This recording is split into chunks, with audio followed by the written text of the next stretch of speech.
As promised, ballistic gel for testing the Benjamin Bulldog PCP rifle. Let's get started. You like that?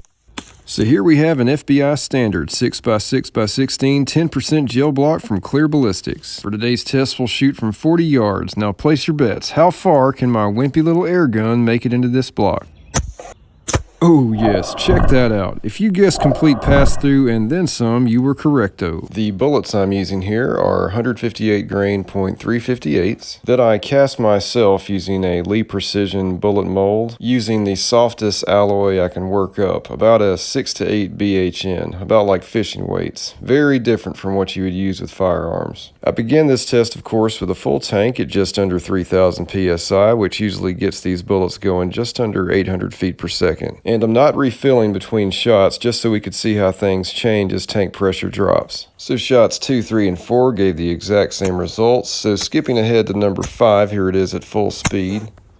Again, a complete pass-through. Here's shots 6, 7, and 8 at slow-mo, all passing fully through the gel and into the bullet recycler. Note I'm aiming so that none of these are cheating their way through a previous wound channel. I've had a lot of questions regarding my bullet recycling target. It's not your typical steel funnel trap design, but rather something I came up with on my own, which basically consists of a framework I built from some scrap pieces of synthetic deck board, which holds together several layers, the top two being scrap pieces of vulcanized rubber gem mat, and just behind those this scrap piece of mild steel, about a 6 by 6 inch square. And as you can see, this poor guy absorbs the majority of the bullets, but just as an extra measure I follow that with 2 more pieces of vulcanized rubber, and then lastly on the back I have this really thick piece of austenitic stainless steel. This guy rarely sees a bullet, but when it does, it stops everything dead. Okay, back to the gel. At this point my tank had dropped down to 2,000 PSI,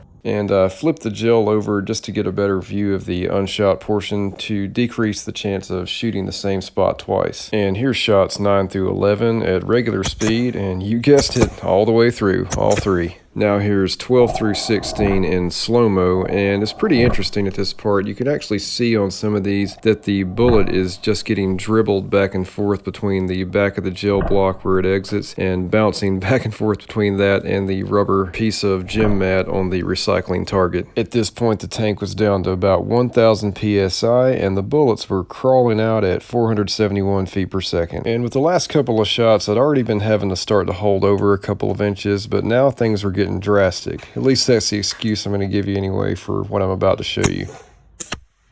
Yeah, I completely missed the gel block. Well, sort of. That debris you see flying everywhere is actually bits of the piece of wood that the gel block is sitting on. I missed just low enough to hit that and send it deflecting into the gel, but give me a break, the drop compensation had gotten insane at this point, and I'd normally never have to hold over at 40 yards because I'd never let my tank get this low. But the more important question is, were they actually going slow enough at this point to not make it through the gel when I actually hit it? Gosh, looks like I'm trying to deliver a baby or something. Come on, get it out, man. Okay, I'm gonna go ahead and confess, number 18 is the exact same goof, right into the board. But numbers 19 and 20, I finally figured out the holdover, and lo and behold, they both made it all the way through the gel.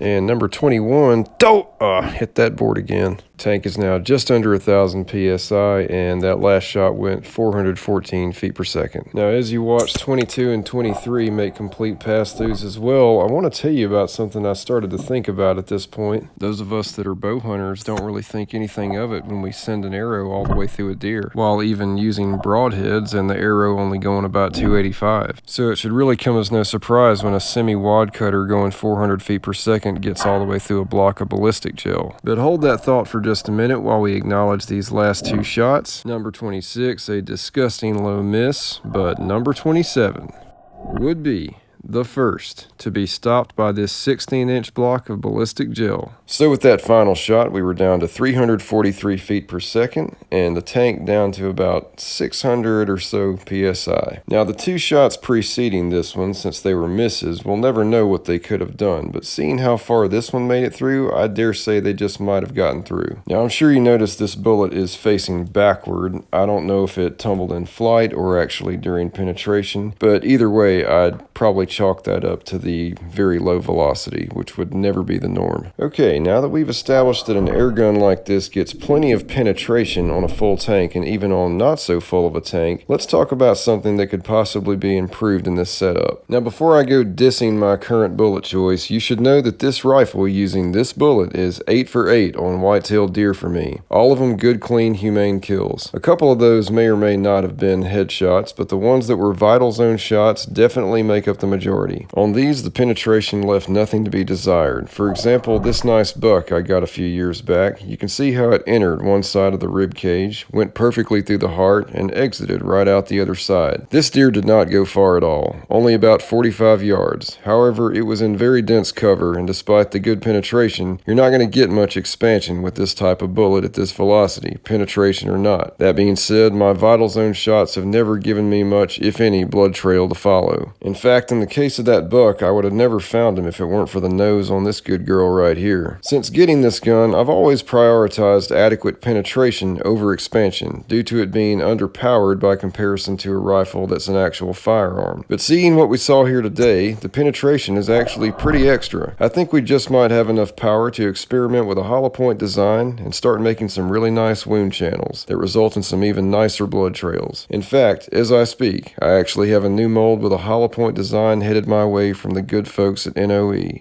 Thanks so much for watching, and I'll see you next time.